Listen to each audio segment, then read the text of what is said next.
찬송가 415장을 부르시겠습니다. 찬송가 415장입니다.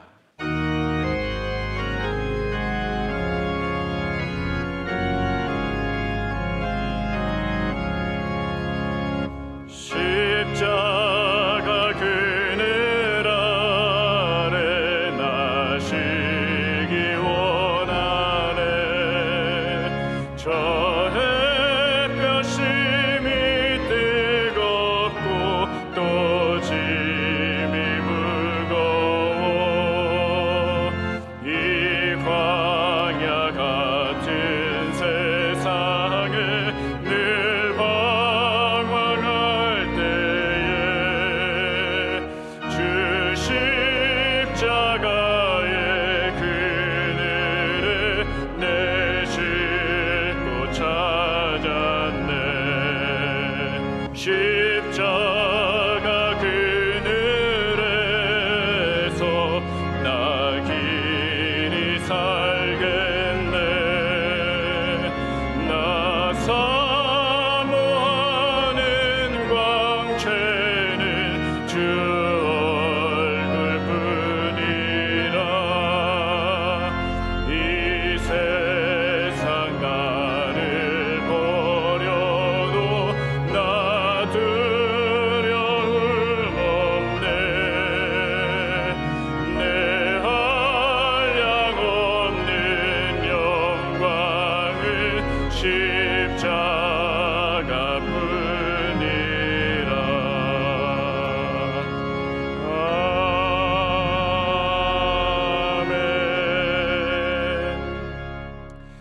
오늘 우리에게 주시는 하나님의 말씀은 구약 성경 욥기 42장 7절로 9절 말씀입니다. 구약 성경 804면에 있는 욥기 42장 7절로 9절까지의 말씀을 저와 여러분이 한 절씩 교독하겠습니다. 여호와께서 욥에게 이 말씀을 하신 후에 여호와께서 대만 사람 엘리바스에게 이르시되 내가 너와 내 두 친구에게 노하나니 이는 너희가 나를 가리켜 말한 것이 내 종 욥의 말같이 옳지 못함이니라.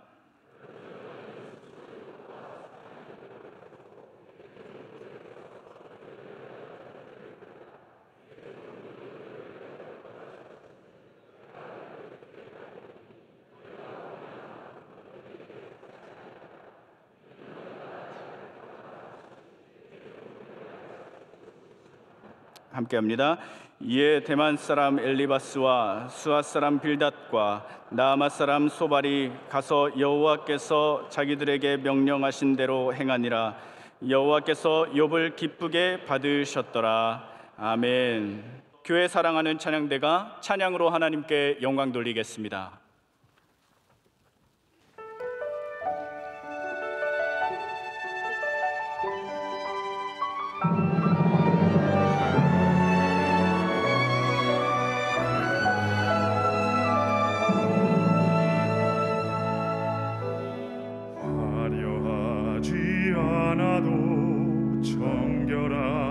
사는 삶 가진 것이 없어도 감사하며 사는 삶 내게 주신 작은 힘 나눠주며 사는 삶 이것이 나의 삶의 행복이라오.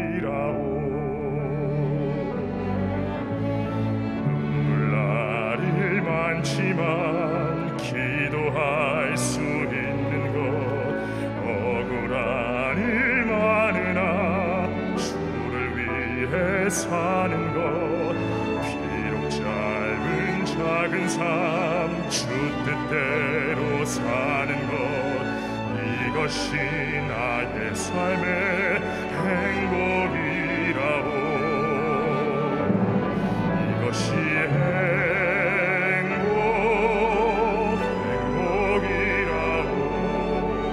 세상을 알 수 없는 하나님 선물 이것이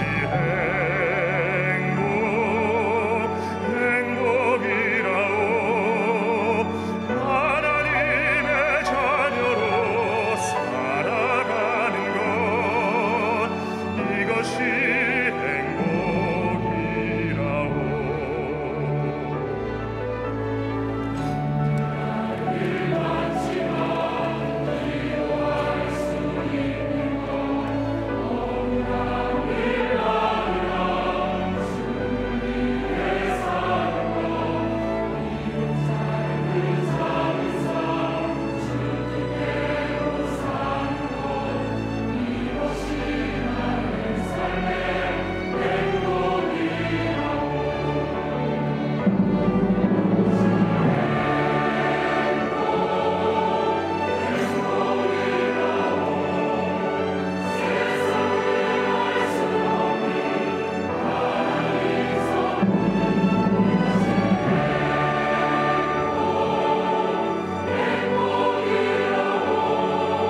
이제 말씀으로 은혜 받는 시간입니다. 담임 목사님께서 비판자들을 향한 하나님의 결론 제하의 말씀 선포하실 때 큰 은혜의 시간이 될 줄 믿습니다. 오늘 우리 욥기의 거의 마지막 부분에 왔습니다. 오늘 말씀을 통해서 우리는 하나님께서 욥에 대해서만 결론을 내시는 것이 아니라 욥의 친구들까지 이제 결론을 내시는 장면들을 만나게 됩니다. 제가 오늘 말씀을 통해서 여러분께 꼭 전해드리고 싶은 건 이겁니다. 하나님께서는 우리의 삶에 지금 현재 풀리지 않는 모든 복잡함들, 우리가 관계 속에서 또 혹은 일 속에서, 우리의 삶 속에서, 가정에서 여러 곳에서 많은 문제들이 얽혀 있는데 이 문제들 하나님께서는 반드시 결론 내주신다라는 것이죠. 그것을 정리해 주시고 마지막에 하나님께 맡기고 또 하나님의 은혜를 경험하는 일들을 통해서 그래서 우리가 결론을 낼 수 있도록 주님께서 은혜를 주신다는 겁니다. 그래서 욥이 나중에 당연히 이 다음 말씀이 욥이 가족이 회복이 되고 또 재산을 갖고 또 집을 다시 짓고 이런 장면들이 나오지만 그것만이 아니라 이렇게 욥의 친구들과의 관계도 하나님께서 마지막에 건드려 주시고 또 만져 주시고 이 친구들도 욥에게 했던 그 수많은 날이 선 말들, 정말 우리 하나님의 말씀이 골수를 쪼갠다고 하는데요, 하나님의 말씀은 골수를 쪼개는데 친구들의 말하면 사람을 죽이잖아요. 너무 깊게 들어와서 정말 우리 가슴에 박히기도 하고 그리고 자꾸 생각나게 하는 그런 말들로 굉장히 많은 고통을 줬는데 거기에 대해서 하나님께서 오늘 일종의 심판의 말씀 그리고 또 결론의 말씀을 주시는 것을 보게 됩니다. 이 끝나는 마지막 장에 굉장히 많은 내용들이 하나님의 뜻이 또 하나님께서 주시는 위로와 하나님의 은혜가 굉장히 많다는 것을 꼭 아시고 모든 말씀을 통해서 여러분께서 하나님의 은혜를 꼭 경험하시기를 축복합니다. 오프라 윈프리가 친구에 대해서 이런 말을 했대요. 리무진을 타고 갈 때 많은 사람들이 함께 타려고 한다. 그러나 당신이 정말로 원해야 하는 사람은 당신의 리무진이 망가져서 버스를 타고 가야 할 때 함께 여전히 동승하는 친구이다 라고 말을 했다고 합니다. 이게 금방 와닿는지 모르겠는데요, 리무진이 여러 명이 타는 아주 고급 이렇게 스트레치된 가운데를 늘린 차 아닙니까? 미국에는 10명도 12명도 타는 그런 리무진이 많이 있는데 거기에 타는 것은 영광이죠. 여러분 리무진 한번 타보셨어요? 아마 대부분이 한 번도 못 타보셨을 텐데 리무진을 타는 건 큰 기쁨일 겁니다. 저도 미국에 살면서 가끔 리무진 지나가면 야 저기는 어떤 사람이 타고 있을까 굉장히 궁금했던 기억들이 있거든요. 우리 모두가 잘 나갈 때는 그 차에 다 올라오려고 합니다. 나도 태워주세요. 나도 한번 타보고 싶어요. 그런데 정말 내 인생이 그냥 차는커녕 정말로 겨우겨우 버스를 타고 다녀야 하는 그런 삶으로 떨어져 내렸을 때도 여전히 나와 함께 동승할 수 있는 사람은 몇 명이나 될까요? 그게 진짜 친구의 모습이라고 얘기를 할 때 굉장히 마음에 와닿았습니다. 오늘 우리는 욥의 친구들과의 얘기를 다루고 있습니다. 욥의 친구들은 어떠한 사람이었습니까? 우리 처음에 등장하는 친구들의 모습은 욥이 버스를 타도 같이 타겠다의 친구들이었습니다. 제가 늘 욥기를 말씀드리면서 여러분에게 자꾸 욥이나 욥의 친구들이나 오해하지 말라고 여러 번 반복해서 강조했던 것 같습니다. 욥의 친구들을 그냥 나쁜 놈으로 치부할 것은 아닙니다. 왜냐하면 욥의 친구들은 욥을 위로하기 위해서 저 동방에서 멀리까지 와서 며칠 몇 날을 함께 울어주고 욥과 함께 해준 참 좋은 친구들이었기 때문입니다. 근데 이들의 문제는 뭐냐면 같이 버스에는 올라탔는데 그곳에서 욥을 정죄하기 시작했다라는 거죠. 내가 너의 마음을 알겠고 너의 고통을 알겠지만 너는 죄인이야. 너는 죄인이기 때문에 이제 버스 타는 거야 라고 얘기를 했다는 것이 이게 욥의 친구들의 진짜 문제이죠. 여러분 이 세상에 친구들처럼 좋으면서 또 동시에 나빠질 수 있는 게 별로 없습니다. 좋을 때는 세상 없이 잘해주는 게 친구입니다. 간이라도 떼어줄 것 같고 내 모든 것을 내줄 것 같은 사람들이 친구이죠. 그러나 이해관계가 변하고 이런저런 말에 상처가 쌓이고 그러면 언젠가부터는 평생의 원수도 아니에요, 왼수가 되는 게 이게 친구의 모습일 때가 많습니다. 그리고 욥의 친구들도 보면은 처음과 중간과 그리고 마지막이 계속해서 다릅니다. 다시 말씀드리지만 처음에는 먼 길을 와서 위로하는 사람들이었지만 그들은 이제 비난하는 사람들이 되었고, 나중에는 하나님께, 그들은 늘 정의로운 사람들인 줄 알았는데, 하나님에 대해서 올바로 아는 사람들인 줄 알았는데 하나님 앞에 큰 꾸지람을 듣는 장면으로 맺혀지게 됩니다. 오늘 말씀에 그래서 하나님께서는 내가 너와 내 친구들, 여기 나오는 이 엘리바스와 너의 친구들, 이 두 명을 꾸짖는 말씀을 노한다라고 말씀하셨어요. 내가 너에게 노했다라는 거예요. 근데 하나님의 또 다른 모습은 어떤 모습이냐면 분명히 결론을 내주세요. 하나님께서 이 친구들이 잘못한 것에 대한 결론을 내주시지만 동시에 하나님은 버리시는 법이 없으십니다. 할렐루야. 하나님께서 이 친구들을 버리시지 않으셨어요. 정죄하고 쫓아내고 버리신 것이 아니라 다시 회복하게 하시고 욥으로 하여금 이 사람들로 위해 기도하게 하시고 이들을 다시 받아주시는 모습을 보여주십니다. 자, 그래서 비판자들을 향한 하나님의 심판이 무엇입니까? 하나님의 심판은 그들이 잘못했음을 알게 하는 것과 그리고 동시에 혼쭐만 낼 줄 알았는데 그 하나님께서 그들을 다시 품어주시는 장면으로 맞춰지게 됩니다. 근데 여기 여러분 한 가지 트위스트가 있어요. 뭐냐 하면 그냥 무조건 용서해 주신 것이 아니라는 거죠. 누구를 통해서입니까? 욥을 통해서입니다. 자, 이게 굉장히 저는 흥미로운 부분으로 봤어요. 오늘 말씀을 묵상하면서 하나님께서 그냥 이 세 사람을 그래 네가 우매하니까, 너희가 모르니까, 너희가 잘못했으니까 그냥 제사를 지내고 끝이 아니라 누구로 기도하게 하시냐면 욥으로 그들을 위해서 기도하게 하시잖아요. 욥이 당사자 제일 아픔을 당한 사람이고 고통을 당한 사람인데 하나님은 하나님의 종을 신뢰하시는 겁니다. 욥도 용서했을 것을 믿고 하나님께서 욥에게 그들을 위해서 기도하라고 말씀하시고, 그래서 욥의 기도를 기쁘게 받아주시는 모습으로 회복을 약속해 주십니다. 그래서 이 마지막 장에는 욥만 회복되는 것이 아니라 이 오만했던, 완전히 틀렸던, 방자했던 친구들마저도 하나님께서 버리지 아니하시고 온전한 제사로 다시 불러주시는 은혜를 허락해 주십니다.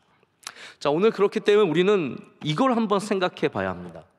저와 여러분이 이 말씀 속에서 오늘 이 3절밖에 안 되는 굉장히 짧은 말씀이지만 이 가운데 꼭 생각해 봐야 될 것이 있습니다. 우리가 비판하는 친구가 되기는 쉬워도 좋은 친구가 되기는 어렵다는 사실을 꼭 기억해야 합니다. 다시 말씀드립니다. 비판하는 친구가 되는 것은 굉장히 쉽습니다. 누가 뭐 잘못했을 때 저거 저래서 그래 라고 말할 수 있는 건 굉장히 쉬운 일입니다. 누구든지 이유를 찾을 수 있어요. 아, 저 사람은 요즘에 교회 안 나오니까 저래. 저 사람 요즘에 기도 안 해서 저래. 저 사람은 몰래 나쁜 짓 하더니 저래. 금방 우리는 저 사람이 어려운 이유를 말할 수 있고 비판할 수 있지만 그 어려움을 당하는 사람에게 좋은 친구가 되어준 건 정말 어려운 일입니다.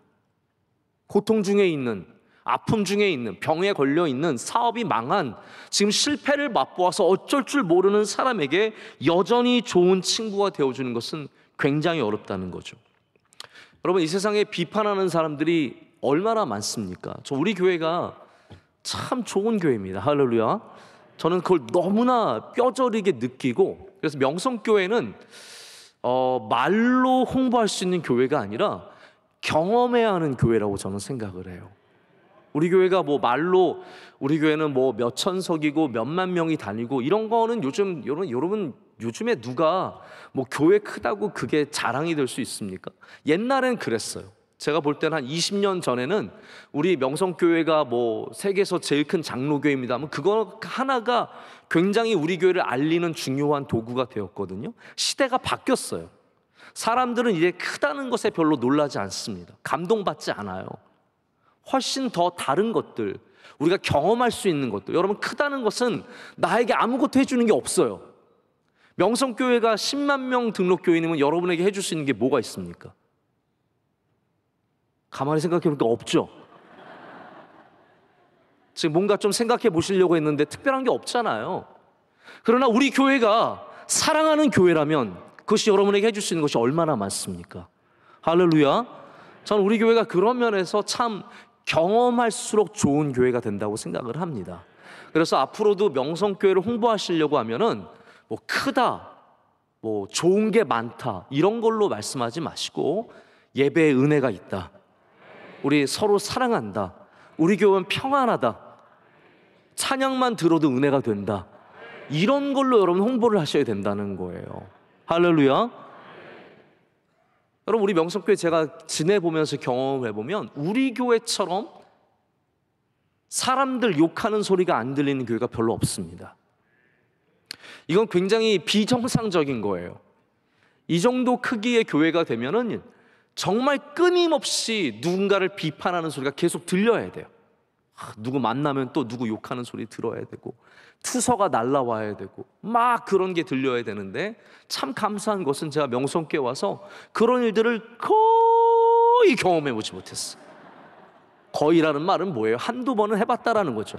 인간적이 됩시다. 우리가 완벽하진 않잖아요. 우리가 완벽하진 않으니까 그럴 수 있지만, 그럼에도 불구하고 너무나 그런 일들이 없어요. 제가 거기에 대해서 고맙게 생각하는 거예요. 여러분, 사람은 잘못한 게 있어야 비판하는 게 아니라 비판하는 성향을 갖고 있기 때문에 비판하는 겁니다. 그렇기 때문에 누군가가 비판하고 다니면 그거는 누군가 꼭 잘못해서만이 아니라 그 사람의 성향이 비판하는 성향이기 때문이에요. 다시 말하자면, 만약에 우리 교회에 비판하는 사람이 몇 명이라도 있으면요, 결국은 그분들이 계속해서 누구든지, 심지어는 당연히 저도, 원로 목사님도, 교회 리더십도 당연히 계속해서 끊임없이 비판을 하게 된다라는 거죠. 참 우리 교회가 그런 면에서는 지금까지 은혜입니다. 다른 전통도 지켜야 되지만 여러분, 서로 사랑하고 축복하는 전통을 잘 지켜가시기를 축복합니다. 우리가 지켜야 되는 거예요. 여러분, 지킨다라는 표현을 쓴다는 것이 이어받는다라는 그것만이 있는 것이 아니라 경계하고 잘라내고 새롭게 하고 이것을 꼭 보호한다는 의미도 같지 않습니까? 우리 명성교회가 앞으로도 계속해서 축복하는 이 귀한 전통을 지켜가야 할 줄로 믿습니다. 이번에 우리가 대선을 경험하면서 느끼셨잖아요. 모두가 비판하는 사람입니다. 모두가 쉽게 비판합니다. 뭐 하나라도 비판을 하죠. 그러다 보니까 우리의 문화도 쉽게 비판하고, 우리도 함께 비판하고 미워하고 오해하고 돌을 던지는 것을 주저하지 않습니다. 여러분, 대한민국 사회가 돌 던지는 것을 주저하지 않는 사회예요. 여러분, 우리 명성교회 교인들은 주저할 줄 알아야 됩니다. 돌을 그냥 던질 것이 아니라 주저하는 모멘트가 있어야 돼요. 예수님께서 가늠하다 현장에서 잡혀 끌려온 여인을 앞에 두고 사람들로 주저하게 하신 것이 은혜였다라는 거죠. 여러분에게 욕하는 것이, 남을 미워하는 것이 주저함이 되는 어떤 이유가 있다면 그것은 여러분 안에 주님께서 마음에 글을 쓰셨기 때문입니다. 그게 하나님의 은혜라는 거죠. 주저함이 있어야 돼요. 그런데 주저함이 없는 사회는 위험한 사회예요. 앞에서 몇 사람이 구호를 외치고 그거에 따라서 그냥 다 수류탄 던지는 사회는 정말 위험한 사회입니다. 교회도 비판하기는 쉽고 친구가 되기는 어려운 곳입니다. 다시 말씀드립니다. 교회야말로 비판하기가 참 쉽습니다. 그러나 동시에 친구가 되어주기는 참 어려운 곳입니다. 교회를 비판하는 사람은 흔합니다.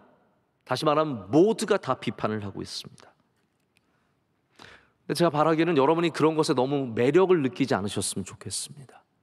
교회를 비판하는 사람들, 소위 똑똑한 사람들, 지성인들, 깨어있는 사람들, 지도자라고 하는 사람들에게 너무 매력을 느끼지 말라는 거예요. 우리는 교회를 사랑하는 사람에게 매력을 느껴야 합니다. 하나님의 교회를 부족하지만, 많이 연약하지만 이 교회가 맞는 돌을 감싸 앉아서 대신 맞아줄 수 있는 사람에게 더 매력을 느낄 수 있어야 된다라는 겁니다. 우리 젊었을 때는 비판하는 사람들을 추종하고 쫓아다니게 되어 있습니다. 여러분, 누가 SNS에서 스타가 되나요? 바로 이렇게 비판하는 사람들이 스타가 됩니다.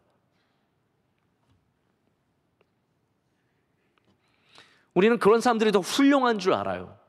그런데 만약에 비판하는 사람이 더 훌륭한 사람이라는 공식이라면 여기 욥기에 나오는 친구들은 가장 훌륭한 사람들이 되어야 합니다. 이 사람들 맞는 사람, 정말 맞는 말만 했어요. 그렇잖아요. 죄를 지었으니까 하나님께서 벌하신 거고, 너가 가족을 잃고 너가 사업이 망하고 너의 가축들이 다 죽고 불에 탄 것은 네가 죄를 지었기 때문이라는 그 말만큼 맞는 말이 어디에 있습니까? 하나님은 그렇지만 그들을 통해서 영광받지 않으셨습니다. 하나님께서 이 비판하는 사람들을 통해서 영광받지 않으시고 사랑하는 사람들을 통해서 영광받는 사실을 꼭 아셔야 됩니다. 여러분이 교회를 사랑하시면 하나님께 영광을 올려드리게 됩니다. 욥의 친구들은 이론상으로는 비판하는 사람들로서 가장 훌륭한 사람들이 되어야 하지만 여기 오늘 말씀에 하나님께 큰 꾸짖음을 받습니다. 하나님께서 그들에게 노하셨다라고 말씀하시고 그들이 옳지 않다라고 말씀하십니다. 여러분, 우리가 갖고 있는 비판은 맞습니까? 그러면 그것이 100% 맞다는 확신 자체가 사실은 교만이에요.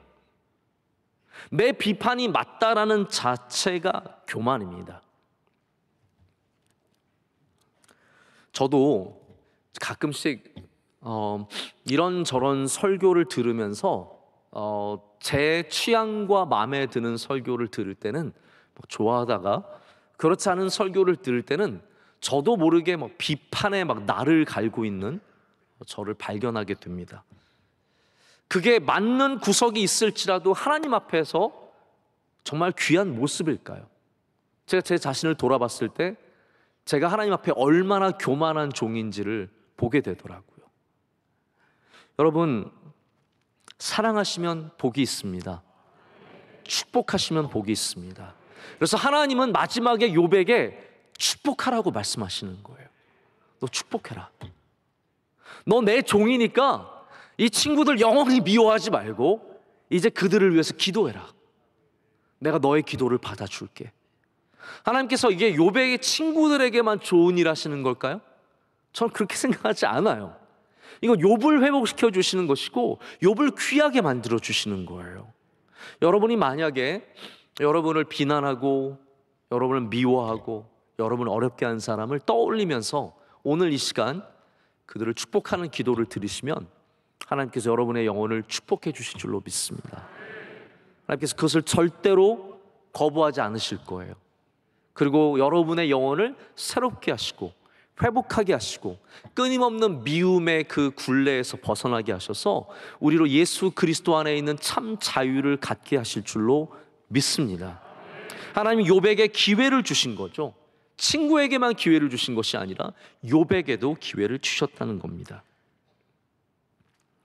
자, 비판하는 사람들은 악인일까요? 오늘 이 친구들은 정말 나쁜 놈들, 악인이었을까요? 제가 드리고 싶은 말씀은 이거예요. 우리가 생각하는 악인들과 그리고 성경에서 오늘 보여주는 친구들의 모습은 비슷한 면이 있지만 또 굉장히 다른 면이 많다는 것을 우리가 알아야 합니다. 강남역에서 나쁜 짓, 저는 강남역을 제 평생에 몇 손가락 꼽을 정도밖에 안 가봤어요. 강남역 많이 가시는 분들은 회개하셔야 돼요. 뭐 직장이 있으시면 어쩔 수 없지만 저는 갔다가 왜 제가 강남역에 대한 인상이 안 좋은가 하면 그때 갔다가 조폭들이 막 돌아다니고 있는 거예요. 사람들 시비 걸고 막 욕하고 제가 그 모습 보면서 막 충격을 받았거든요. 어린 마음에. 저는 그래서 조폭하면 지금도 강남역이 떠오르고 강남역 하면 조폭들 생각밖에 안 나요. 그러면 강남역에 있는 조폭들, 그 사람들만 진짜 악인일까요? 그렇지 않다라는 거죠. 혹시 예루살렘의 아히만이라는 책을 혹시 들어보신 적 있으십니까? 아마 많은 분들이 이름은, 책 제목은 들어보셨을 거예요. 한나 아렌트라는 분이 쓰신 책인데 이 예루살렘 아히만의 책의 내용이 굉장히 단순합니다. 이 아히만이라는 사람은 굉장히 평범한 독일 사람이었어요. 독일 사람이었는데 어느 날 일하다가 보니까 나치에서 자기를 불러다가 일을 시키는 거예요. 이런 일을 저런 일을 하다가 보니까 유대인들을 이송하고 캠프에 집어넣는 일을 감당하게 된 거예요. 자기는 그 일을 잘하기 위해서 가장 마지막에 완벽한 유대인 전체 제거의 방법을 고안해내고 그 일을 시행한 사람이 바로 이 아히히만이라는 사람이에요. 이 사람이 전쟁 후에 이름도 바꾸고 아르헨티나로 도망가서 숨어서 살았습니다. 근데 여러분, 이스라엘 비밀 경찰이 얼마나 무서우냐? 어느 날 이 사람을 딱 잡으러 왔습니다. 잡히는 순간에 아히만이 자기 이름은 아히만이라고 얘기를 하면서 순순히 잡혀갔습니다. 그 정도로 아히만도 자기가 잡힐 걸 알고 있었던 거죠. 그래서 이 사람이 예루살렘에 잡혀가서 재판을 받습니다. 재판을 받는 중에 이 사람의 과거의 행적들 모든 것들이 다 드러나는데 이 사람이 보여주는 가장 중요한 요점이 뭐냐 하면 너무나 평범한 사람이라는 것. 그래서 예루살렘의 아히만이라는 책이 보여주는 건 뭐냐면 이 나치 전범 600만 명을 죽이는 어마어마한 사건을 일으키는 중심에 있었던 사람들조차도 사실은 굉장히 평범한 사람이라는 거예요. 그래서 악의 평범성. 악은 막 되게 무섭게 생긴 것만이 악이 아니라 그냥 평범한 모습도 악이 될 수 있다라는 거죠. 바로 여러분, 오늘 이 욥의 친구들이 보여주는 모습이 그런 모습이라는 거예요. 욥의 친구들은 악한 사람들은 아니에요. 어디를 봐서도 악한 사람들은 아니에요. 오히려 하나님을 경외하는 사람들이 분명해요. 하지만 이들은 그들이 갖고 있는 하나님을 경외하는 마음으로 욥을 정죄하기 시작했고, 그로 말미암아 욥은 그들의 정죄 위에서 큰 고통을 당하는, 악함을 당하는 굉장히 안타까운 상황을 맞게 되죠. 그러면 여러분, 이 사람들, 친구들이 갖고 있었던 악함의 또 다른 이름이 무엇일까요? 오늘 성경이 그것을 우매함이라고 말하고 있습니다. 우매함. 수많은 잘못과 수많은 악이 그냥 악한 곳에서 시작하는 것이 아니라 바로 이렇게 하나님을 온전히 알지 못하는 우매함, 어리석음, 미련함에서 출발하고 있다라는 거예요. 여러분, 우매하면 교만해집니다. 할렐루야. 그걸 꼭 기억하시길 바랍니다. 하나님을 온전히 알지 못하면 점점 더 교만해질 수밖에 없습니다. 누가 겸손합니까? 하나님을 알수록 겸손해집니다. 하나님을 경험할수록, 성령 충만할수록, 예수 십자가를 바라볼수록, 교회 안으로 더 진실되게 들어올수록 우린 더 겸손하게 되어 있습니다. 그러나 하는 척하고, 하나님을 아는 척하고, 교회 다니는 척하고, 성령 받은 척하지만 정작 성령이 없는 사람들은 점점 더 교만해지게 되어 있다라는 거죠. 바로 욥의 친구들의 문제가 그것입니다. 하나님을 알고 있었지만 그들은 하나님을 온전히 알지 못했고, 그럼에도 불구하고 하나님을 다 아는 것처럼 비판했다는 거예요. 여러분, 우리가 왜 비판하지 말아야 하냐면, 우리의 성향이 비판성이 다 있지만 우리가 하나님의 뜻을 온전히 다 알 수 없기 때문에 함부로 비판하면 안 된다라는 거예요. 제가 잠언을 참 좋아하는데요, 이 잠언의 말씀에 이렇게 중요한 단어들을 넣어보면 굉장히 좋은 말씀들이 많이 나옵니다. 여러분, 한번 어리석음이라고 잠언에 한번 넣어보세요. 정말 많은 말씀이 어리석음에 대한 말씀이에요. 어리석음은 성경에서 뭐라고 말하냐면요, 멀리하라고 합니다. 할렐루야.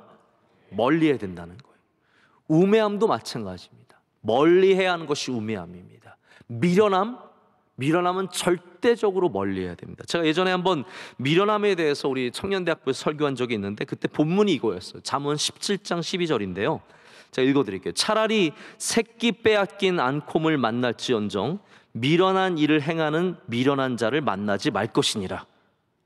그럼 이게 얼마나 재밌는 얘기입니까? 새끼를 빼앗긴 앙콤은 얼마나 무서울까요? 여러분, 강아지, 개도 새끼를 빼앗긴 개는 무섭잖아요. 그런데 앙콤은 얼마나 무섭겠어요? 근데 성경은 그 새끼를 빼앗긴 앙콤보다 미련한 자가 더 위험하다고 우리에게 얘기해 주고 있습니다. 그만큼 미련함과 어리석음, 하나님을 알지 못하는 것, 하나님을 온전히 알지 못하는 것은 정말로 무서운 일이라는 것이죠. 이 우매한 자들에게 하나님께서 분명하게 오늘 말씀을 하시죠. 하나님께서 뭐라고 말씀하신지 단어만 봐도 우리는 하나님의 방향성을 알 수 있어요. 노하셨다라고 했고요, 옳지 못하다라고 2번이나 반복해서 하나님께서 말씀하십니다. 그래서 하나님께서 이들에게 제사를 요구하세요. 어떤 제사를 요구하셨을까요? 그냥 감사제? 아니죠. 하나님께서 이들에게 원하신 제사는 번제였지만 그 제사는 아마도 속죄제, 속건제, 그리고 화목제가 되었을 것입니다. 몇 마리를 원하십니까? 숫소를 7마리 바치라고 되어 있고요, 그리고 순양도 7마리 바치라고 되어 있어요. 여러분, 이게 무슨 말입니까? 그만큼 그들의 죄가 크다는 얘기예요. 한두 마리로 해결될, 여러분, 웬만한 부자도 우리 영성교회 추수감사절이나 소가 100마리, 150마리 나오지, 이게 소 한 마리 잡는 게 얼마나 큰 일인데요, 7마리의 숫소를 바치라는 것은 이게 어마어마한 양이거든요. 하나님께서 그 정도로 이들을 악하게 보셨던 것이고 이들의 우매함을 꾸짖기를 원하셨던 거예요. 자, 오늘 그러면 이 우매함의 특징이 무엇이었는지 한번 좀 생각을 해봐야 합니다. 이 사람들은 다 알지 못했지만 다 아는 것처럼 말했습니다. 그것을 이제 우리 교만이라고 하죠. 여러분들이 세상에 뭐 많은 사람들을 알고 지내겠지만 항상 조심해야 되는 사람들이 교만한 사람들입니다. 할렐루야. 먼저는 우리가 교만해지지 않기 위해서 노력도 해야 되지만 제가 꼭 드리고 싶은 부탁이 있어요. 이상하다 싶으면 너무 어울리지 마세요. 아, 저 사람은 좀 문제가 있구나, 저 사람은 좀 교만하구나, 저 사람은 하나님 사랑하는 것 같지 않아. 그러면 가능하면 좀 거리를 두세요. 그게 지혜로운 일입니다. 교만은 의외로 전염성을 갖고 있습니다. 교만함이라는 것이, 이 악한 것들은 다 전염성을 조금씩 갖고 있거든요. 그런데 교만도 전염성을 갖고 있는 것을 저희가 발견하게 돼요. 우리 성품 가운데 나도 모르게 좀 물드는 게 있지 않습니까? 같이 있다 보면 우리가 끼리끼리 있다고 하는데, 이게 끼리끼리 있다는 게 2종류인 것 같아요. 처음부터 끼리끼리 모이는 것도 있지만요, 함께 있다 보면 그렇게 되는 게 있어요. 말도 그렇게 되고 행동도 그렇게 되고 생각도 그렇게 된다라는 거죠. 우리 교회가 지금까지 좋은 분위기를 이어올 수 있는 이유 중에 하나는, 여러분 이거 참 감사하셔야 되는 것이, 우리 교회 장로님들이나 우리 교회 권사님들이나 우리 교회 앞서서 봉사하신 수많은 우리 어른들이 굉장히 좋은 전통을 많이 만들어 주셨습니다. 할렐루야. 저는 참 감사하게 생각합니다. 그거를 만들어내려면 만들 수가 없어요. 가끔 원로 목사님이 우리가 연세대를 만들고 싶어도 다시 만들 수 없다는 얘기를 하시거든요. 저 굉장히 공감을 하는데, 마찬가지예요. 교회의 문화도 우리가 그냥 자 이제부터 우리 착한 문화 만듭시다, 그거 쉽게 만들어지는 게 아니에요. 하나님이 은혜를 주셔야 되는 거거든요. 근데 우리에게 주신 은혜가 바로 그러한 모습이 있습니다. 근데 만약에 우리 교회가 교만한 문화가 있었다? 그거 다 물들게 되어 있는 거예요. 그래서 지금이라도 누군가가 앞서서 일하면서 내가 좀 교회에 오래 일했다는 그 하나만으로 굉장히 교만하게 굴면 우리는 좀 뼈를 깎는 마음으로 잘라낼 수 있어야 돼요. 왜냐하면 그것이 점점 영향을, 저렇게 교만하게 해도 교회에서 다 쓰임받네? 저렇게 막말해도 교회에서 다 쓰임받네라는 그런 게 들어가면 그 다음부터는 쉽게 이것이 이어져 갈 수밖에 없거든요. 굉장히 아프고 살을 깎아내는 일이고 그분한테 미안한 일이지만 그것이 교회를 위해서는 때로는 필요한 일이라는 것이죠. 왜냐하면 교만은, 다시 말씀드리지만, 전염성을 갖고 있기 때문입니다. 나는 아닌 것 같은데 어느새 그런 분위기에 휩싸이기가 쉽습니다. 자, 보십시오. 우리가 세 사람이, 보세요. 이 세 사람이 다 똑같은 의견을 갖고 있다는 게 좀 이상하지 않으세요? 그런 생각 안 해보셨어요? 왜 세 사람이 다 똑같이 말할까요? 엘리바스도 그렇고 빌닷도 그렇고 소발도 그렇고 나와서 욥에게 하는 이야기가 똑같잖아요. 왜 그랬을까요? 그리고 제가 말할게요. 물론 제가 말하려고 그렇게 질문을 하는 거죠. 제가 말씀을 묵상하면서 그런 생각이 들더라고요. 처음부터 이 세 사람이 똑같은 생각이었을까? 아니 어쩌면 그들이 걸어오면서 그리고 욥과 함께 울어주면서 다른 생각들을 가졌을지 모르겠죠. 그러나 가장 연장자였던 엘리바스가 말문을 열었습니다. 자, 오늘도 하나님께서 엘리바스의 이름을 말씀하세요. 그리고 나서 다른 두 명의 친구라고 말씀하십니다. 엘리바스의 책임이 큰 겁니다. 엘리바스가 연장자로서 어떻게 말문을 여느냐가 중요한데, 엘리바스가 연 문이 무슨 문이었어요? 바로 하나님께서 너를 정죄하셨다. 너는 교만하지 말아라. 우리가 하나님을 다 안다. 하나님의 뜻은 아는데 하나님의 뜻은 변한 적이 없다. 하나님 바뀌시지 않는 분이고 이 뜻은 대대로부터 고대로부터 지금까지 전혀 변하지 않는 법칙이야라고 하면서 무엇인 말을 하느냐면, 바로 죄를 진 사람은 하나님께서 벌하시고 그리고 착한 일을 하면 하나님께서 복 주신다. 이 이야기를 하면서 하나님을 전하는 거거든요. 근데 그 가운데는 하나님께서 싫어하시는 것이 있어요. 그게 무엇입니까? 바로 교만이라는 거예요. 단순히 이 엘리바스의 말이 틀렸을 뿐만 아니라 하나님이 엘리바스를 기뻐하시지 않은 이유가 있는데, 그 중심에 있는 교만함, 우월감, 이 모든 것들 하나님께서 기뻐하시지 않은 건데, 이 엘리바스가 연 문에 바로 모든 친구들이 함께 물들었다라는 거죠.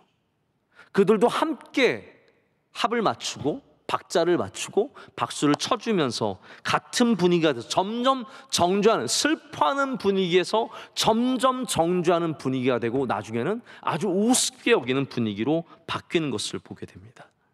하나님께서 그것을 기뻐하지 않으셨다는 거죠. 여러분, 교인으로 살면서 분위기에 휩싸이지 않는 것, 참 중요한 일입니다. 할렐루야. 분위기에 휩싸이지 않는 것, 세상의 흐름에 순응하지 않는 것, 사람들이 말하는 분위기에 같이 그냥 덩달아 같이 나쁜 말을 하고 쉽게 정죄하는 것, 우리가 꼭 경계해야 되는 일이라는 거죠. 그러기 위해서 우리가 성령 충만해야 된다는 겁니다. 하나님께 붙들려야지 세상에 끌려가서는 안 된다는 거죠. 엘리바스가 한 말하면 그 말에 그냥 확 쓸려가서 다 같이 그냥 나쁜 말하고 정죄해버리는 그런 분위기가 되어버리면 안 되는데, 이 친구들은 지금 그런 분위기로 나아가고 있었다는 겁니다. 여러분, 어떠한 증언이든지 진실되게 해야 되는데 이들은 하나님 앞에서 잘못된 증언을 한 것입니다. 하나님이 아니라 하나님처럼 느껴지는 공식을 제공했습니다. 큰 하나님, 제일 잘못한 게 이거. 왜 교만하다고 말하냐면 큰 하나님을 축소시켰기 때문입니다. 우리가 제일 하지 말아야 할 것 중에 하나가 크신 하나님을 작게 만드는 것이에요. 여러분, 하나님은 크고 놀라우신 분이십니다. 우리의 생각보다 크시고 우리의 계획보다 크시고 우리의 길보다 높으신 분이세요. 그런데 우리가 잘못하는 게 뭐냐면, 하나님, 그런 하나님을, 위대하신 하나님을 작은 하나님, 우리의 이념과 우리의 사상과 우리의 주장을 그냥 도와주는 분으로만 전락시키는 일이죠. 바로 그게 욥의 친구들이 행한 일이었다라는 겁니다. 여러분, 항상 어디에 있든지 하나님을 크게 높이시기를 축복합니다. 우리 세상보다 크시고 우리의 이념과 사상보다 크시고 역사보다 크시고 명성교회보다 크시고 한국교회보다 크시고 온 우주보다 크신 하나님께 영광을 올려드려야 합니다. 그냥 우리의 편으로 우리의 것으로 만들어버리면 안 된다는 거죠. 근데 지금 친구들과 욥의 문제점은 다 그거였거든요. 그냥 내 것으로 만든, 나의 주장을 뒷받침해 주시는 하나님으로 전락시켜 버렸던 것입니다. 여러분, 교만한 사람들은 꼭 보면은 몇 개의 지식의 지푸라기를 갖고 마치 온 세상인 것처럼 허풍을 떨 때가 있습니다. 여러분, 지혜로운 사람은 그렇기 때문에 하나님을 경외하는 마음으로 그 앞에서 떨어야 합니다. 우리는 항상 하나님 앞에서 두려움에 떠는 사람들 되어야 할 줄로 믿습니다. 하나님 앞에 너무 자신감을 갖고 같이 나가면 안 돼요. 하나님 앞에 함부로 말하거나 함부로 덤벼들거나 우리의 지식을 자랑해서는 안 됩니다. 우리는 하나님 앞에 늘 겸손해야 합니다. 그것이 하나님께서 원하시는 거예요. 지혜는 무엇입니까? 지혜는 세상을 아는 지식으로 떠벌리는 것이 아니라 하나님 앞으로 나오는 것입니다. 우리 지난 주일에도 원로 목사님께서 긴 제목의 설교를 해주셨습니다. 제가 지금 갑자기 생각하려니까 생각도 안 나요. 교회로 나오세요? 교회로 나오면 장땡입니다. 잠시 제목이 비슷했는데. 네. 교회를 어렵게 생각하지 마세요. 교회로 나오면 은혜 받습니다. 똑같은 말이네요. 네. 핵심은 같은 말이니까. 여러분, 그게 지혜예요. 지식은 별의별 얘기를 다 해줄 수 있습니다. 그러나 진짜 지혜는 우리 하나님 앞으로 나오는 것, 우리의 이 삶 속에서 하나님을 의지하고 신뢰하는 것, 하나님의 말씀을 붙잡는 것. 여러분, 이 시대를 지혜롭게 살아가는 방법이 많이 있겠죠. 좋은 책도 읽고 강연도 듣고 시대에 뒤떨어지지 않는 지식을 갖는 것도 중요하겠지만, 우리의 참 지혜는 하나님을 경외하는 것이 되어야 하고 예수 그리스도의 십자가를 붙잡는 것이 되어야 합니다. 이 교회를 사랑하는 것이 되어야 합니다. 그래서 우리는 이 교회에 돌을 던지는 비판자들이 아니라 교회를 사랑하는 마음으로 함께 피 흘리는 사람들 되어야 할 줄로 믿습니다. 저는 정말 우리 명성교회가 지식이 많은 교인들보다 지혜가 많은 교인들이 많아지기를 간절히 소망합니다. 하나님께서 이들에게 조건을 내거십니다. 그냥 받아주시는 것이 아니라 교만함과 잘못됨을 지적하신 후에 이제 하나님께 나와 회개할 것을 요구하세요. 근데 아까도 말씀드렸지만 그냥 회개하라는 것이 아니라 욥을 부르셔서 욥에게 너가 기도해라. 이게 참 흥미로운 장면입니다. 이게 바로 하나님께서 정리해 주시는 장면이에요. 하나님께서 정리해 주시는데 저도 여기서 말씀을 좀 정리를 하고 맺으려고 합니다. 어떻게 정리하시냐면요, 욥을 세워주십니다. 할렐루야. 욥을 통해서 그들이 용서받게 하시고 축복받도록 욥을 귀하게 세워주십니다. 하나님의 종이라고 하세요. 여기 하나님의 내 종이라고 말씀하십니다. 나의 종. 여러분, 나의 종이라는 표현을 하나님께서 자주 쓰시나요? 아니에요. 특별한 사람들에게, 모세와 같은 사람에게, 여호수아와 같은 사람에게, 하나님께서 택하여 세우신 사람들에게 쓰시는 표현이 나의 종이에요. 메시아 예수 그리스도를 향한 예언에도 나의 종이라고 말씀을 하십니다. 여기 하나님의 종인데 하나님의 종이 하는 일이 있어요. 여러분, 꼭 이걸 아시길 바랍니다. 하나님의 종이라면 반드시 이걸 하셔야 돼요. 그것이 무엇입니까? 사람들을 축복하는 일입니다. 다시 말씀, 사람을 정죄하는 일이 하나님의 종이 하는 일이 아니라 하나님을 대신하여 하나님의 이름으로 그들을 축복하는 일.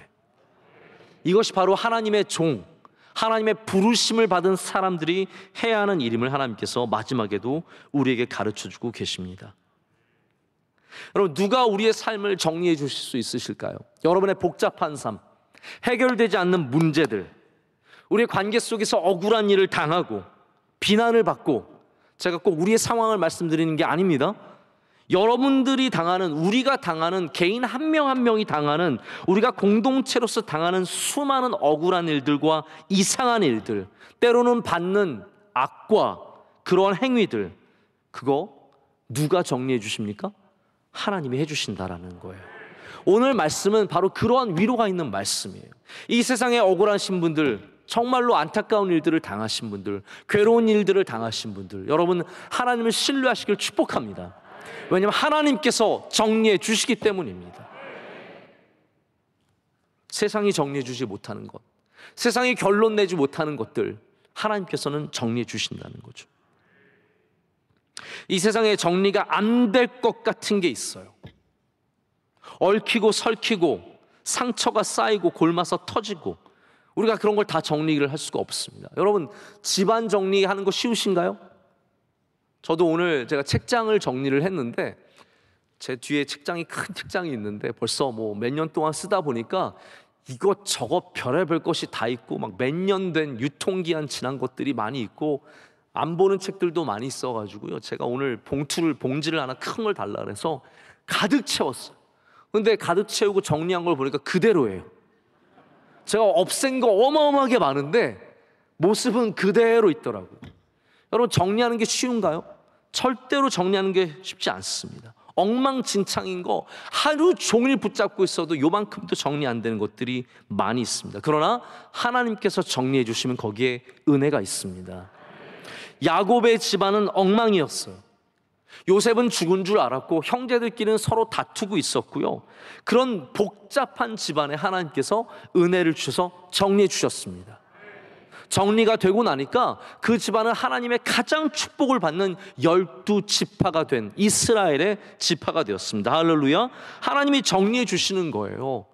악을 악으로 갚지 않게 하셨고 그들을 오히려 축복. 그래서 요셉이 와서 한 게 무엇입니까?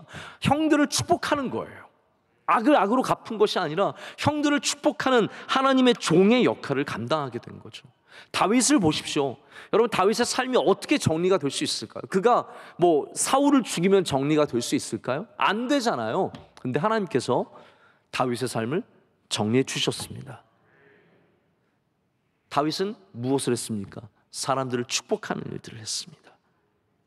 이게 계속 끊임없이 공통적으로 이루어지는 일들입니다. 하나님은 정리하시고 하나님의 종은 축복하고. 제가 이 바나바 참 좋아하고 바나바를 귀하게 여기는데요. 제가 2년 정도 전에 이스라엘에 갔었을 때 코로나 터지기 바로 직전이죠. 이강근 선교사님께서 저는 예루살렘만 봐도 좀 벅차다고 생각을 했는데 한번 기회를 만들어 주셔서 구브로에 가게 된 적이 있습니다. 사이프러스라고 하는 굉장히 복잡한 나라예요. 거기도 뭐 터키랑 영국이랑 지배 구조가 아주 독특한 나라인데 거기에 가서 꼭 봐야 될 게 있다고 말씀하셨는데 그게 뭐였냐면 바로 바나바 교회였습니다. 제가 바나바 교회 뭐 그게 얼마나 진짜인지는 모르겠지만 여러분 뭐 아시겠지만 초대교회 진짜인지 아닌지 알 수 있는 게 과연 몇 개나 되겠어요? 그러나 거기에 바나바 무덤이라고 주장하는 바나바 무덤이 있고 바나바 교회가 있어요. 제가 거기에서 굉장히 가슴이 먹먹하더라고요. 어떻게 보면 이게 여러분 세상적으로 보면 파워 구도에서 밀려난 거예요. 그렇잖아요. 바울이 갑자기 어디서 갑툭 튀잖아요. 갑자기 툭 튀어나와가지고 어디서 뭐 자기가 회심했다고 나와가지고 갑자기 뭐 다 휘젓고 다니고 또 바울이 워낙 카리스마가 있고 능력이 있다 보니까 사람들이 바울 주변으로 다 몰리게 되고 그러면서 바나바는 예루살렘의 최고의 사람이었고 그가 구브로에서 부자였거든요. 구브로 가보시면 아시겠지만 여러분 못 가시겠지만 한번 나중에 기회가 되면 가보세요. 구브로가 굉장히 평야고 땅이 비옥합니다. 부자였다고요. 그가 갖고 있는 그 많은 재산들을 팔아가지고 예루살렘 교회에 헌납하고 그랬던 바나바가 밀려가지고 마가랑 같이 구브로로 갔다고 생각을 해보세요. 그러니까 얼마나 약간 좀 비참한 인생 같지 않으세요? 근데 제가 거기에 먹먹한 가슴을 안고 한참 머물고 있는데 하나님께서 제 중심에 그런 말씀을 좀 주시는 것 같았어요. 그런 위로를 주시는 것 같았어요. 바나바는 바나바의 몫을 했고 내가 바나바에게 축복하였다. 저는 그런 확신이 드니까 바나바의 흔적들이 서글퍼 보이지 않더라고요. 오히려 영광스러워 보였고 그것이 너무너무 귀해 보이는 거예요. 바나바는 밀려난 것이 아니라 하나님의 은혜에 붙잡혀 있었습니다. 하나님이 뜻하신 곳에 가서 그에게 주신 사명을 감당하고 거기서 생을 마무리한 거죠. 여러분 다시 말씀드리자면 하나님께서 정리해 주신 거예요. 하나님이 정리해 주시는 곳에 은혜가 있습니다. 그렇기 때문에 우리가 친구들을 정죄하지 않아도 우리가 우리에게 악을 행하는 사람을 가서 멱살을 잡고 뒤집어치기 팍 속은 시원하겠죠. 한번 생각을 해보세요, 여러분. 나 미워하는 사람 딱 잡아가지고 그냥 뒤집어 얼마나 속이 막 뼈 부러지듯 팍 나면 기분이 좋겠지만 그것이 무엇이 은혜가 있겠습니까? 하나님이 정리해 주시는 곳에 은혜가 있습니다. 욥이 참 은혜를 받은 것은 이 마지막에 하나님께서 욥의 친구들을 정리해 주시고 욥을 축복하는 사람으로 세워주셨다라는 거죠. 여러분 여기서 우리는 분명하게 깨닫게 됩니다. 우리가 해야 할 일은 무엇입니까? 이제 우리가 해야 할 일은 바로 기도하는 일이라는 것입니다. 욥이 그들을 위해서 기도했을 때 하나님께서 오늘 뭐라고 말씀하시는가요? 욥을 기쁘게 성경 좀 보세요. 네. 저만 보지 마시고 오랜만에 봤다고 너무 저를 보지 마시고 성경을 보세요. 우리 마지막 9절 여호와께서 뭐라고요? 여호와께서 욥을 기쁘게 받으셨더라. 여러분 이거 이상하지 않습니까? 친구들을 기쁘게 받으신 것이 아니라 욥을 기쁘게 받으셨대요. 자, 여러분이 기도하면 하나님이 누구를 기쁘게 받으시겠습니까? 나를. 우리 한번 손을 가슴에 얹어 볼까요? 하나님이 나를 기쁘게 받으십니다. 여러분이 기도하실 때 하나님께서 여러분을 기쁘게 받으십니다. 함께 찬양하겠습니다.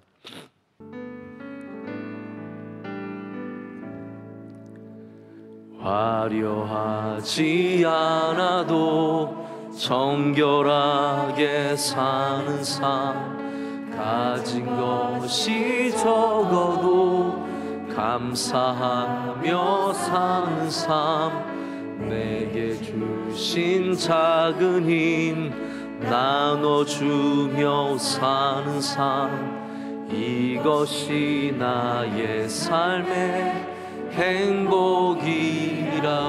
눈물 날 일 많지만 눈물 날 일 많지만 기도할 수 있는 것, 억울한 일 많으나 주를 위해 참는 것, 비록 짧은 작은 삶 주 뜻대로 사는 것, 이것이 나의 삶의 행복이라오. 이것이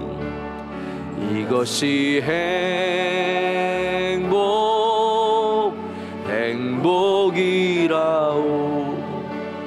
세상은 알 수 없는 하나님 선물, 이것이 행복이라오.